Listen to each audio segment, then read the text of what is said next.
Avant même de produire de l'électricité ou d'alimenter le réseau à chaleur pour les entreprises des Plaines, Enerwood est déjà récompensé dans la catégorie business par le prix belge de l'énergie et de l'environnement. Il faut dire que le projet innovant a de quoi séduire. Le principe, en fait, c'est de pouvoir utiliser du bois de recyclage comme valorisation thermique pour pouvoir produire à la fois de l'électricité et alimenter un réseau de chaleur dans le zoning pour fournir les entreprises en chauffage, donc via de l'eau chaude. Techniquement, ça va être fait avec des déchets de bois qui sont juste ici à côté.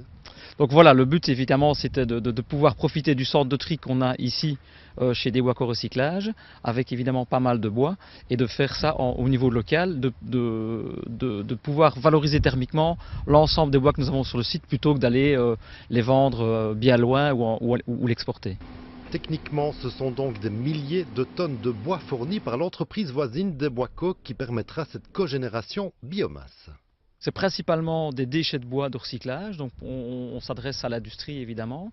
On s'adresse aussi, on a notamment aussi un contrat avec Atradel pour une partie des bois des conteneurs, des parcs à conteneurs. Donc les particuliers de la région qui vont mettre leur bois dans les parcs à conteneurs arrivent ici. Le but du jeu, c'était d'avoir effectivement donc quelque chose de local avec des besoins dont je dis pas trop importants, pas faire un monstre, faire quelque chose qui puisse être autosuffisant. Donc le but c'est de brûler entre 10 et 15 000 tonnes de bois. Et donc ça va produire 1 MW électrique et 4 MW de chaleur. Cette usine résulte d'une association entre Dewaco, Coretec, société liégeoise, et Laurent Minguet, bien connu pour ses investissements dans les énergies renouvelables. Elle devrait fournir plusieurs entreprises du zoning des Plaines. Les tractations sont en cours évidemment pour vendre le projet. On a déjà 3 sociétés qui ont donné leur accord, dont la société Armacel, qui est une grosse productrice de chaleur dans le zoning.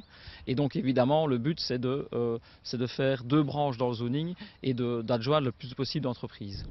L'investissement total avoisine les 7 millions d'euros. Les premiers tests seront effectués en juillet. La production d'électricité et de chaleur devrait être opérationnelle dès le mois de septembre.